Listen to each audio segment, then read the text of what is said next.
위대한 용도자 김정일 동지께서는 다음과 같이 지적하셨습니다.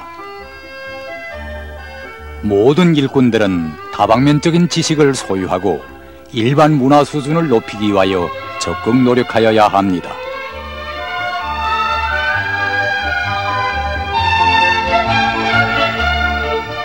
창조되는 사회적 부가 가운데서 인간의 지적 창조물의 몫이 빠른 속도로 커지고 있는 오늘, 지적 소유권 제도에 대하여 잘 알고 적극 활용하는 것은 중요한 문제로 나섭니다.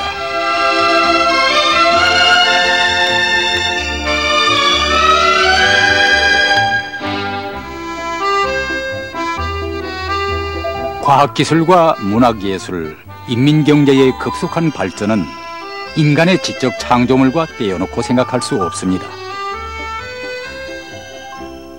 더욱이 세계적 규모에서 과학기술과 경제교류가 활발히 진행되고 있는 오늘의 현실은 지적 소유권 제도에 대하여 잘 알고 적극 활용할 것을 절실히 요구하고 있습니다.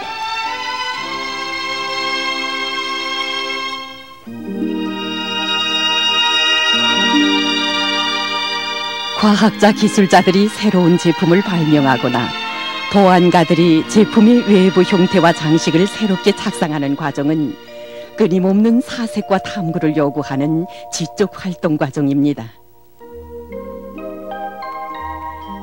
사람들을 혁명투쟁으로 힘있게 고무추동하는 소설작품이나 음악작품, 미술작품들, 그리고 수많은 예술가들의 집체적 지혜에 의하여 만들어지는 영화나 무대예술작품들도 창작가들의 불타는 열정과 고심 어린 창조의 세계가 깃들어 있는 지적 창조물입니다. 그러므로 발명가나 창작가는 자기의 창조물에 대하여 법적으로 보호받을 수 있는 권리가 있습니다. 바로 지적 소유권이란 공업, 농업, 과학 및 문화예술 분야에서 이룩한 인간의 지적 창조물에 대해 그 창조자가 가지게 되는 모든 법률적 권리를 말합니다. 세계적으로 지적 소유권은 크게 공업 소유권과 저작권으로 구분하고 있습니다. 공업 소유권의 대상에는 발명이나 특허, 실용-신용, 공업도안, 상표, 원산지명들이 속합니다. 실용-신용은 주로 단순한 기구, 장치, 경공업 제품, 일용 필수품 등에 대한 기술적 해결안입니다. 실내로 이미 나온 발명품인 연필에 고무지우개를 덧붙인 것은 실용-신용이며, 수지연필처럼 구조작용이 완전히 다른 것은 발명으로 됩니다.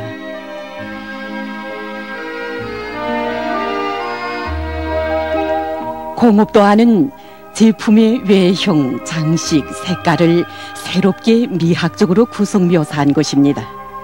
경의하는 장군님께서는 희촌 5호 공작기계 공업도안을 보시면서 미남자라고 높이 평가해 주셨습니다. 상표는 서로 다른 상품을 구별하기 위해 밝히는 표식으로서 상품의 질과 신용, 명예를 담보하며 사용자들 속에서 구매력을 높이게 합니다. 원산지명은 우리나라의 강서약수, 백두산 들쭉설과 같이 이름난 특산품의 그 생산지를 밝힌 것입니다.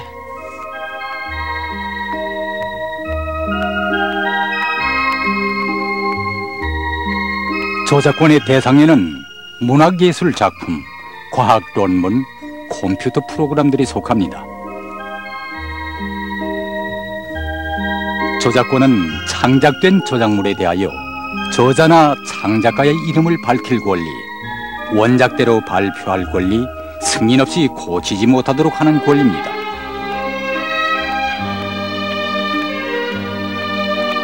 이 밖에 많은 나라들에서 자기 민족의 재부를 보호하기 위하여 오래전부터 전해 내려오는 전통 지식, 민속, 그리고 식물, 동물, 미생물 등 유전자원도 지적 소유권으로 취급하는 방향으로 나가고 있습니다.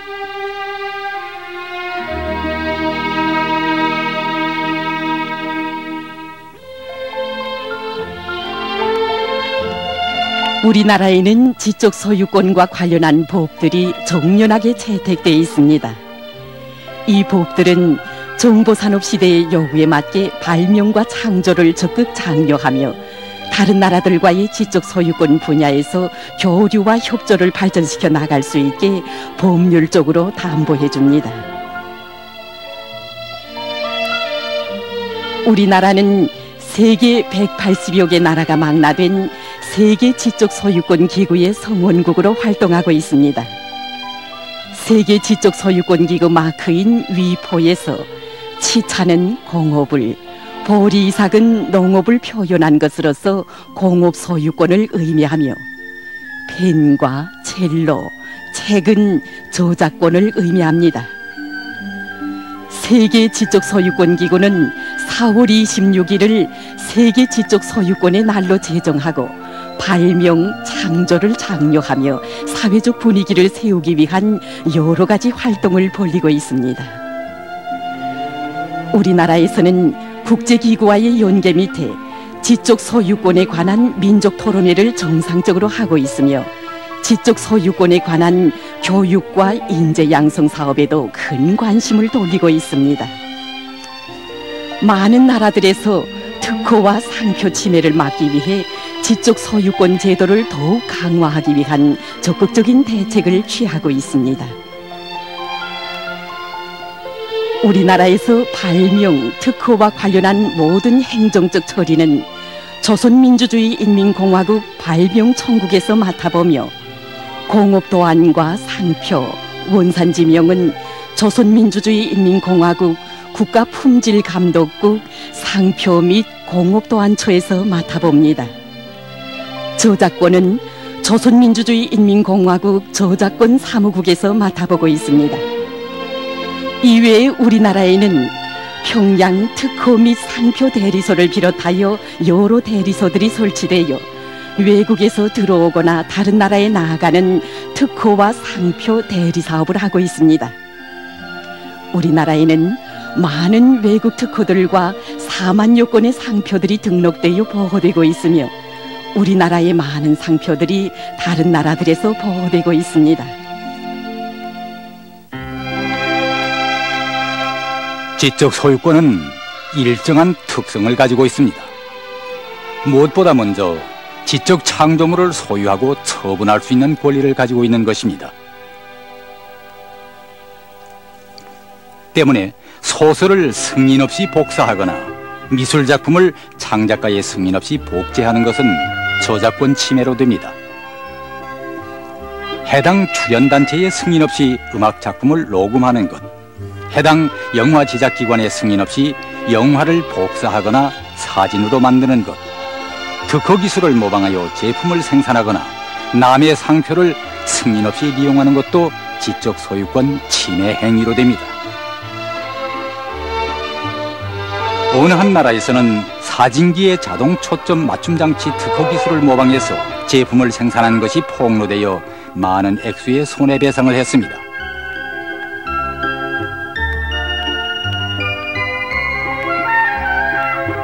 우리나라에서 발명권은 사회주의 제도의 특성에 맞게 국가 부담으로 심의 등록하며 국가가 소유권을 가지고 계획적으로 도입합니다.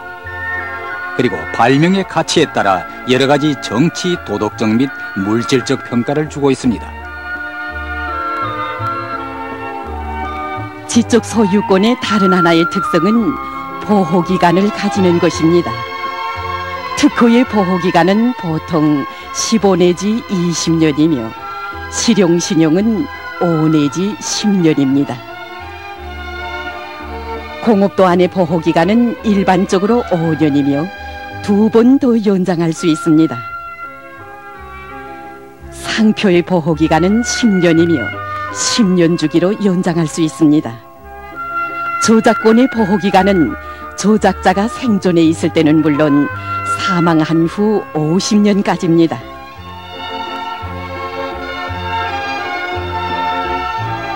이처럼 지적 소유권은 보호기간이 있기 때문에 기간이 지나면 누구나 마음대로 이용할 수 있는 특성이 있습니다.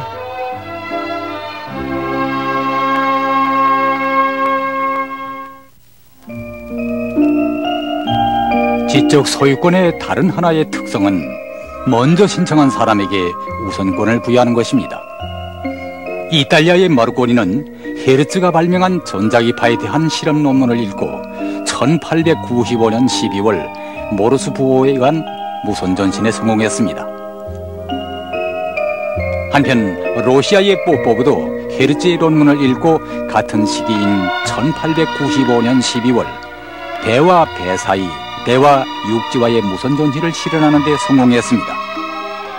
그러나 마르코니만이 특허를 신청하여 특허권을 받음으로써 마르코니가 무선 전신의 창시자로 되게 되었습니다.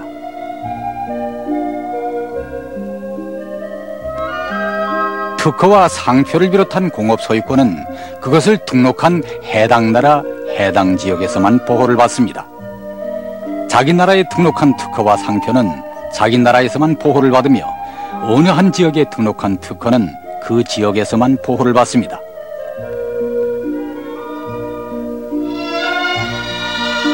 특허 협조 조약인 PCT에 특허를 신청하면 세계의 모든 나라들의 특허를 등록할 수 있는 유리한 조건을 지어줍니다. 오늘 지적 소유권은 개인이나 기업소 호성 간 관계로부터 나라들 호성 간의 문제로 확대되고 있으며 나라의 존엄과 권위와 관계되는 첨예한 국제적 문제로 되고 있습니다.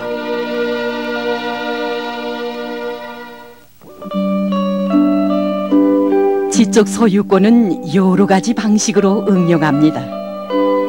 우선 발명 성과를 제품 형태로 만들어서 판매하는 방식이 있습니다. 농업성 잠업관리국과 평양시 인민위원회 상업기술준비소에서는 새로운 소독제를 연구하고 제품으로 생산하여 잠업 부문에서 쓰게 했습니다.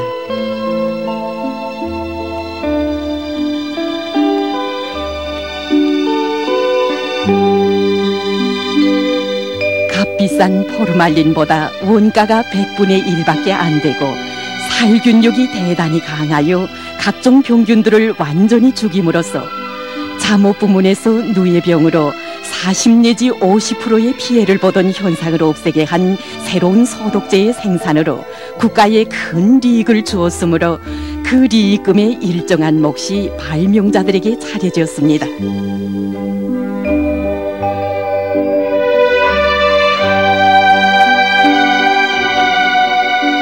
조선민주주의 인민공화국 은하수 기술합작회사에서는 특색 있는 새 제품들을 연구하고 생산한 제품들을 여러 나라에 특허 등록하여 실현하고 있습니다.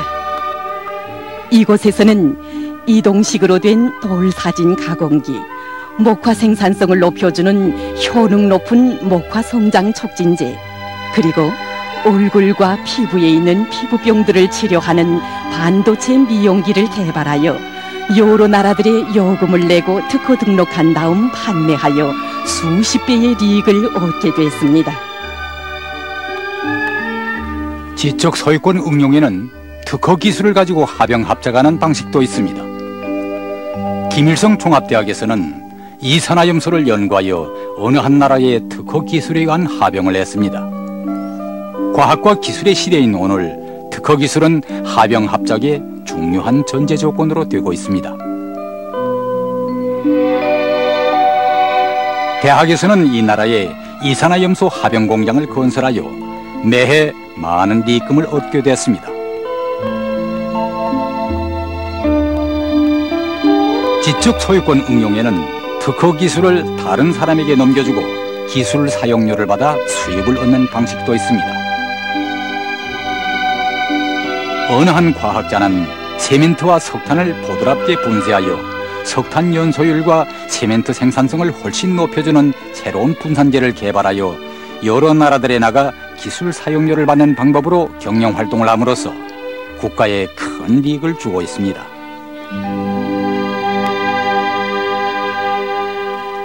종려난 지적 소유권 체계는 과학과 경제 발전에서 중요한 역할을 하고 있습니다.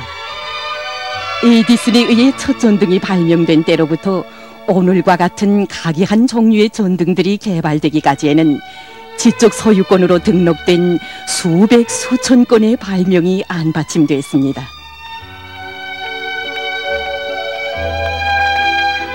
이 발명들이 밑거름이 되어 새로운 전등 개발 주기가 수십 년으로부터 5 내지 10년으로 줄어들고 새로운 발명을 하는 데 드는 연구 시간을 훨씬 단축하여 과학기술 발전을 힘있게 추동했습니다.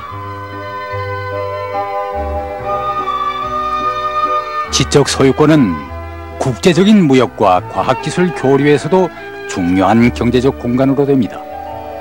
어느 한 자동차 회사에서는 97건의 특허 기술을 계약할 때 보호기간이 끝났거나 보호기간이 거의 끝나가는 것, 아직 특허권을 받지 못한 것이 있다는 것을 사전에 알지 못해서 많은 자금을 필요 없이 지불했습니다.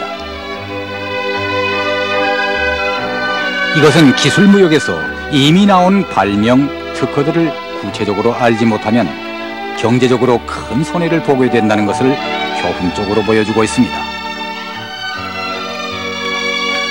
지금까지 나온 발명 특허가 세계적으로 4,500만 건이고 매해 150만 건씩 새로 나오는 조건에서 특허 자료들을 제때에 분석해야 불필요한 반복 연구를 없애고 새로운 발명을 빠른 기간에 할 수 있습니다.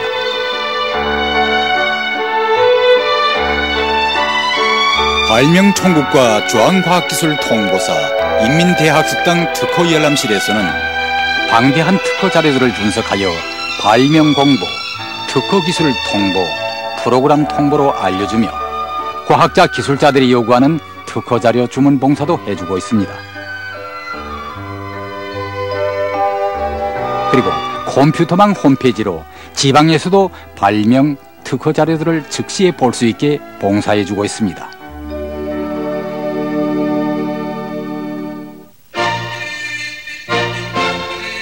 지적 소유권 교류가 활발한 오늘, 지적 창조물을 많이 생산하는 것은 나라에 큰 이득을 주는 것으로 됩니다. 만수대 창작사 보석화 창작단에서는 우리나라에 있는 진귀한 광석들을 이용하여 새로운 미술 종류인 보석화를 발명하여 전망이 큰 특허 원천을 마련했습니다.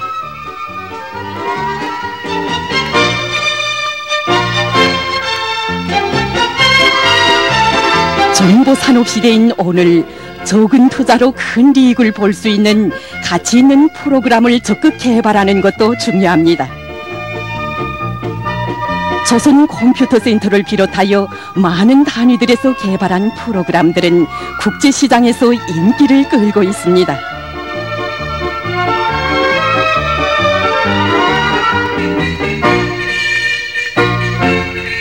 참으로 지적 소유권에 대하여 잘 알고 적극 활용하는 것은 나라의 지적 잠재력을 이용하여 국제적인 교류 과정에 큰 실리를 얻게 하는 중요한 경제적 공간의 하나입니다.